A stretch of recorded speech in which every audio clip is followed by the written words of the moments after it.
I don't know if we need to do intros, anything, but quickly kind of introduce who you guys are and what you're focused on. Okay. Thank you, Erin. As she said, I'm Jen Weinstein. I'm EVP at Publicis Health Media. I'm up here because the past few years of my career, I've been very involved in women's health, breaking stigma. We're going to talk about that. But before we dive into it, I just want to take a moment on behalf of hopefully everyone who's been at the conference as an attendee, invited guest. Thank you to MediaPost cast and crew. You put on an amazing event. So thank you. John, I just want to call out, I did my homework. I've got some meetings set up. I've made some contacts, definitely made a lot of new friends here and really appreciate that. And just really want to thank you also, Tim, for your presentation, because you're really setting the stage for what is such an important topic. I think we did save the best for last, because women's health is under scrutiny. There's a lot of stigma. There's a lot of loaded, things. And I don't want to be political at all. That's not my objective here. This has been going on for many administrations and pretty much the entire history of women. So it's an important topic, and I'm glad we're talking about it now. And thanks for the low chairs. Awesome. I won't reintroduce myself. +1 to everything she said. I'm so glad I'm on a panel with her because she is amazing. So I will say, if anybody has an interest, I have no affiliation, no promotion here. There is an amazing book called All in Her Head. It's by Elizabeth Coman with a C, and it's really about the history of women's healthcare, and it is horrifying, somewhat fascinating, and you cannot put it down. And honestly, I was changed by it, so I highly recommend after this you guys take a look at that. It's called All in Her Head. Yeah.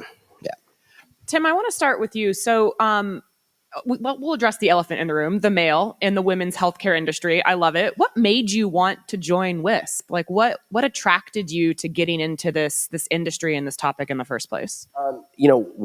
There's obviously, we're either 0 or 1 degrees of separation away here. In my case, I'm 1 degree of separation away. And I saw my wife, I have a 6-year-old daughter. And about 2 years after she was born, my wife started having, I would call them symptoms of perimenopause, but she didn't know that. And it wasn't talked about. And there was kind of this unspoken, she was going to the OBGYN, but really wasn't getting the care that she needed. It wasn't being talked about. And this is a very well-known healthcare system. And so it just something clicked where I was like, I have to be in a mission and vision-driven organization. And yes, of course, we're for-profit, we're trying to grow, but I really could get behind it, and I was really passionate about it. And being a man in women's healthcare space, I just have to really every day think about leading with humility, curiosity, and empathy. And I try to be as humble as possible. I always tell my team, if I'm trying to explain a principle, that's okay. If I'm trying to explain something about women's health, you need to tell me to stop mansplaining. And I try to do that as much as possible. So yeah, it's a great experience, and I'm really proud to be there. And you've been in women's health for a long time.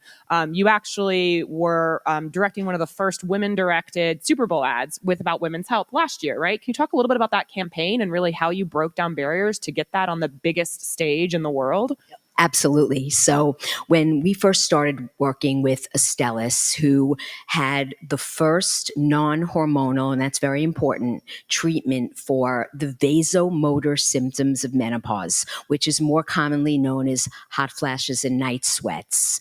When we first started working with the client, one of our biggest insights was that there was virtually nothing out there for women seeking solutions or even explanations of what they were going through. So as we started to build our campaign and our platform, we said, why not get this in front of everybody? Because, and there's a couple of things that's important here. One is that if you run the top 100 programs that women watch on video, they're all football. The ratings for women are as high as the ratings for men. And many of the women, I see women nodding, women watch football. And when we ran ads on football, games. We'd get a lot of search results. We'd get some social conversation, which I'm going to talk about more. And we said, given the fact that if you're lucky enough to be a woman of a certain age, you are going to get perimenopause and menopause symptoms. That's lucky. It means you've aged into a life stage, right? 50% of our population are women. 51, thank you. 80% of women who go into perimenopause and menopause get symptoms of hot flashes and night sweats that cause them distress, bother, and stigma. So we decided, why not get out there to the 40% of women who have had, will have children, husbands, partners, and talk about menopause. So we had an opportunity to be on the Super Bowl and decided with our client, Chris Bohm, who many of you have met. He unfortunately had to go home for a good reason. His son got Student of the Month, and that's a really great place for him to be. But he was part of this, another, man passionate about getting this out there. So we decided to run on the Super Bowl. And when we did that, we did not have a problem in 2023, we ran an unbranded awareness campaign around vasomotor symptoms. We ran that with Fox. Fox didn't give us a problem. In 2024, we ran Great Position right at kickoff with CBS. They did not give us a problem. The night of the Super Bowl, I was up until 3, 4 o'clock in the morning mining the socials. And the feedback that we got from culture not only was astounding. There was some positive, but I'm going to give you some sort of paraphrase quotes. Someone said, "Thank you for ruining the big game for me just as it was starting. I don't want to hear about women in menopause." Okay. Another one said, "Well, it's good you ran this ad at the beginning of the game because by halftime, menopausal women will be asleep."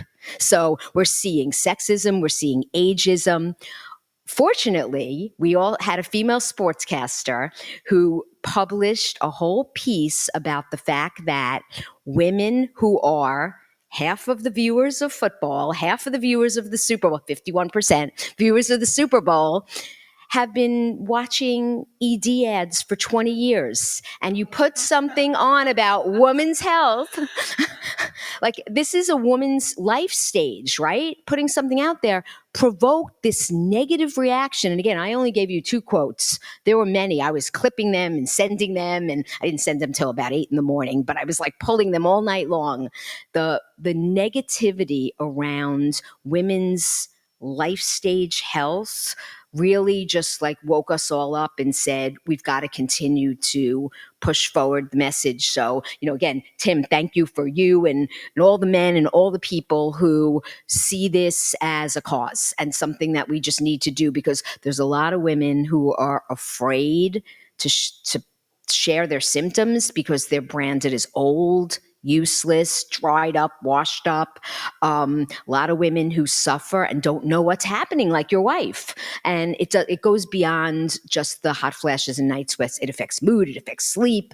There's so much that is affected that, I just feel really proud to be able to bring this to the world, really.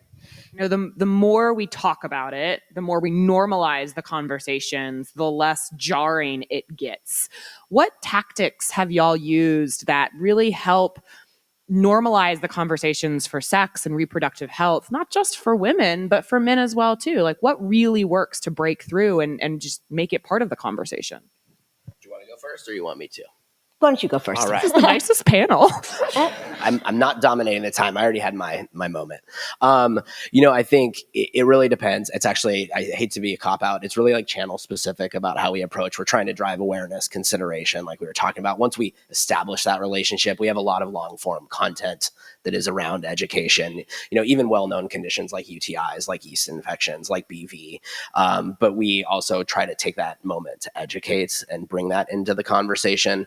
I pointed out a few partnerships that we do with like-minded companies so we can drive that awareness. And, these are not, some of them are monetizable, monetary based, but a lot of them are really just, hey, we're trying to cooperatively drive the conversation and drive awareness. So it's been really effective for Wisp.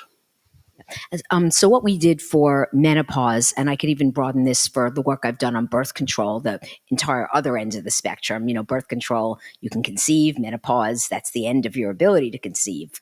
But for menopause, knowing that there was so little content out there, we worked with trusted partners who have relationships with their readers, viewers, and work with them to create content that never before existed.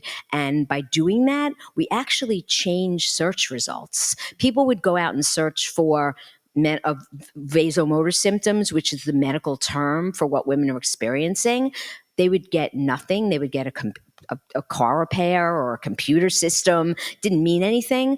Once we started to work with content partners, we actually had legitimate, validated content out there. We also worked with approachable, I don't like to call them influencers because we're not necessarily trying to influence. They're digital opinion leaders, that people who are out there, whether some celebrities, some like Dr. Jennifer Ashton is someone we worked with, very trusted voices. Sherry Shepard, if anybody knows who she is, very trusted voices in the space. We have Brooke Shields, to be out there saying menopause is okay to talk about. Like it's something important. We did a multimedia approach. We, a lot in social, as I said, we did, we did point of care. We did, pretty much everything that Tim is doing, but just more specific to the condition, and everything had a role.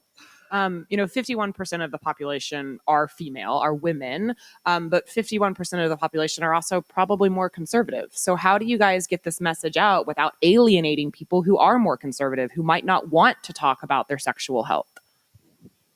There's a reality that we do alienate certain individuals. It's just the place in our brand voice that I was talking about, and we have to live with that. I will say, when it comes to providing that acute care, you could tell the messaging really is about helping her in that moment of need, getting that local pickup prescription in less than 3 hours. And we tend to be more clinical. Our product pages have less of that brand voice. It's more about the clinical workflow and the antibiotics or other treatment that might be necessary. So again, I think by definition, we are going to alienate a certain group, and we have to be okay with that, at least in certain channels and in certain brand voice. But at the end of the day, when people come to us in a moment of need, there is no red or blue or anything that goes with that. It's all about clinical care for her. Yeah, what I talked about in terms of just seeing what I refer to as like the backlash against getting out there and talking about menopause. For every negative comment, it stirred a conversation. There was never a negative comment that was in a vacuum, and it was a discourse, right? Some people hated it. Another quote that I like to pull is, too bad I saw this instead of my wife. She was in the kitchen making appetizers, and like marginalizing women to be like, she's cooking and you're trying to serve an ad to her, right? It provoked additional conversation. I don't think that you can be on the forefront of something without expecting that negativity, but the hope is that the negativity rings so negative that it inspires people like that sportscaster to really push a better dialogue. I don't know that it's avoidable, but I think we have to not shy away from it, because being afraid means keeping things like that Tim works on and I work on in the shadows, which is the exact opposite effect that we want. Do you find that the educational content is the best route to go when talking about women's health versus something like straight promotional messaging? We definitely take a balance. I think it's by definition a little bit dependent on the entry point that she comes in. Like I said, we do a lot of like blog long form content that's meant to educate. So when she's coming in through there, obviously she's seeking out that specific experience. But truthfully, there's also a cost of care consideration. I didn't mention this, but we are cash pay only, much like Hims and Hers. We don't deal in claims and insurance, which can be a value for a lot of people. many of us, probably a lot of us in this room, have moved to like high deductible plans. And so they're factoring in that like HSA or FSA is almost part of their cost of health. So it's actually advantageous. So value does matter. She is seeing other options out there about, same day treatment for X amount of dollars or X amount of hours. And value isn't just money, right? Value is time. So for us, it's really how she's engaging with us. And that's likely how she's going to get an ad served and what the messaging is going to be. I mean, education is table stakes. You have to educate women about things that they don't know about, but the promotional message is the solution. So we could put the problem out there and confront what is happening to her body and how it affects her all we want.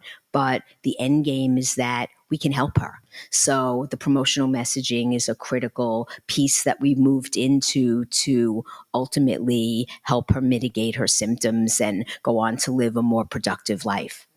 As marketers, I talked about it earlier, we have a really good power to influence people to get this messaging out, right? Normalizing the conversations, continuing to talk about it, putting it front and center on Times Square. Other than that, like, are there things that we could be doing more to address policy change or to continue these conversations forward? Or is it just all that is everything that is in our power is just talking about it? What else can we do? I'm talking about it for sure. In terms of influencing policy decisions, again, where I'm sitting, maybe I'll spin it a little more to birth control because I have worked on that. I don't currently work on that, but that is where policy is going to absolutely impact what women can and can't do in the future. So I think that the pharma companies and the people in this space have power with their influence and just continuing to speak out, support women in need, show women what their options are. I don't know that ultimately where votes go is going to be impacted. Healthcare itself is a hot topic in terms of where that's all happening. But I think it's to not be scared of staying the course, not be scared of that alienation problem that you talked about, and really being able to stand up and say, we're doing the right thing. And hopefully policy follows. I don't have a crystal ball. I don't want to speculate, but it's my hope, my intense hope that the right thing continues to happen. I can't say it any better than that. So we're just gonna stop on that answer. It's perfect. Cheers. If education is a critical part of your marketing messaging in women's health, we have to tackle the misinformation out there, right? I think everybody deals with misinformation about a particular industry or topic, none more than women's health. So how do you guys combat that to people who either A, don't want to listen or don't want to believe in the facts? We can only control what we can control sometimes. I hate to say it as simple as that. We do put a lot of emphasis on really high quality content to educate her and fight that disinformation. But at the end of the day, she has to click through that. She has to read it. She has to consume it. And we can't force it. We do all we can in our ad messaging. Sometimes we'll run ad units about, here's 3 things about yeast infections that you may not know, or here's 3 things about recurrent UTIs, and here's causality. And we tend to have them like clinically sourced and cited and all of that. But at the end of the day, again, we can only control what we can control. And we just try, once she's in our 4 walls, we try to do the best we can. We try to avoid places where we know that there's a lot of misinformation, because surrounding ourselves with that message is not necessarily a great environment for our client. But we cast a wide net, right? So we use a lot of different channels. As much misinformation as people consume, they're also consuming entertainment content. We talked about football. We say there are things that are out there that our message can be surrounded by areas of interest versus areas of controversy. Tim, you talked about the influencers that you use. They're really brand advocates for Wisp, right? They're users of your products. They're fans. They're advocates for you. But where do the HCPs fit into the strategy to help combat misinformation or to have the conversation directly with patients, with women about what they're going through? Where does that fit into your strategies? Yeah, and we've actually had we actually use a 1099 model, like a contractor model for our clinical care team. We do a ton of asynchronous consults, but we do have sync consults as well. It's really about expediting care and getting her what she needs. But we have done webinars, panels with the clinical team to make them aware of trends and for them to talk to the patients a little bit more about conditions we might be expanding into or better options out there or antibiotics we should not be prescribing anymore, or at least on a recurrent basis. Like we've had to cancel a lot of our ongoing subscription products because it's just not appropriate for the method of care. Like you shouldn't be on an intense antibiotic more than 4 to 5 times a year. Actually, it should be much less than that. And so we have active dialogues with the clinical teams and the HCPs that we work with. And then they have the one-on-one conversations with the patients, whether it's async or sync. Last question before I'll open it up to the crew. What emerging trends in either media, technology, or culture do you think will really finally push women's healthcare from, taboo to top of mind? Are there things that you guys are keeping your eye on? I mean, we talked a lot in this conference about AI and the role of it and how we can leverage it to get smarter with our data, with understanding from, because I work on both DTC and HCP, learning about our prescribers, what next best actions are, how we can best model, patient audiences so that we've got precision, but I'm also in a category where you've got to really balance precision and scale because we have a big job to do. We have that education and that broad reach, but the applications of AI is top of mind in pretty much every conversation every day that we're having with our clients. Yeah, that's a great point. I'm not here really to talk about our competitors. I'm here to talk about Wisp, but it's actually a great sign that there is a lot of them, right? That is being talked about more. Probably a lot of you saw the Hims and Hers Super Bowl ad. I think we've referred to it. Now, granted, that was about weight care, but a lot of their other offerings are in women's health, obviously. So they're growing like crazy. As we all know, they're spending a lot of money out in the market. I don't view that as a bad thing because a lot of times it is driving awareness, and hopefully having that active dialogue gets her to understand her symptoms a little bit more and really talk about it. So. Tim, you might be the only person in the room who wants more competitors to deal with. I don't want too much. I'm just, I think it's just a net good for, yeah, exactly. And I'll just build on what Tim said, like we started out talking about the Super Bowl moment. And I was excited this year while my client wasn't in the Super Bowl, women's health was again front and center. And I feel like that is a trend to women's health is having a bigger voice, and seeing it happening in and of itself is just really gratifying. Questions for our panelists? Yes, we have one all the way over there.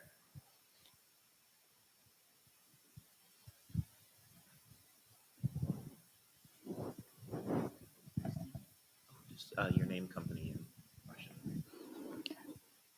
Can you see me? Hi, Jean Jennings, Sosimo. Thank you. This is really important topic, and I really appreciate it that we have it here. In 2020, I worked on a product, a non-hormonal birth control called Phexxi. And we ran a multi-channel program, including linear TV and cable TV. And the video was actually quite entertaining and also educational, and featured the actress Annie Murphy. So that was 2020, and we received a lot of pushback from the networks. We were trying to run in prime, and they would say, well, you can't run that because the word vagina is heard 4 times in the ad. So you have to just move to late night or, on online video. And that was not something we wanted to do. And so we tried to push the boundaries, and we said, well, how about we not say the word vagina, we use something else. And, our clients, we were in discussion with our clients, and they said, well, that's not the point. The point is we have to say the word vagina. It's women's healthcare. It's just like saying your shoulder or your hand or something. So my question is, It's 2025. How have you navigated or managed, pushback or, backlash? Jan, you're talking about negative feedback, and, you kind of insert yourselves in these kind of negative commentary. So how else have you navigated that when you receive pushback from when you're trying to place ads? I'll give a very quick answer. We point out the disparity very quickly. We have a product, I think we were talking about ED earlier, so speaking of that, we have a product called Wisp Lift, and it's for her and for him, and they're two different products. Which do you think gets flagged all the time? And so we very clearly point this out and have the honest dialogue. I will tell you, a frustration for us has been the opaqueness of policy at some of the platforms, and sometimes the guardrails change without us knowing about it. So it's really just like a constant dialogue and pointing out the disparity that's been the most effective that we can be. And like I said, my team does push really, really hard and advocates for certain treatments when we do see the disparity. And we've opened up a lot of, I'll call them like treatment categories where a year ago we weren't even allowed to run. So it's just always about that disparity and being relentless.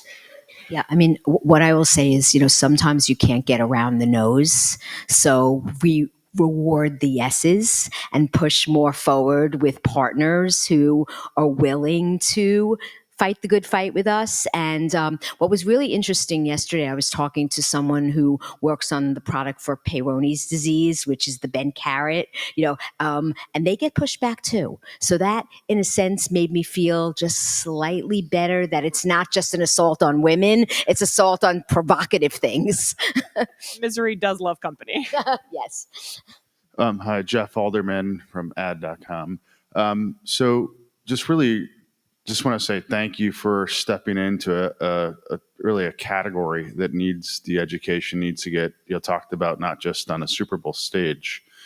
But similar to you, we launched, when I was agency side, a campaign during the Super Bowl for Make Safe Happen, which was like accident prevention things. Lot of pushback, same thing, middle of the game, almost like, not quite death threats, but almost. Yep. Okay. But then we had a lot of celebrities stand in and jump into conversations like Ellen, Michelle Obama, and some other very big ones as well. But some of those can go sideways when you try to engage in a social setting as well. So just kind of curious, like from a dialogue perspective,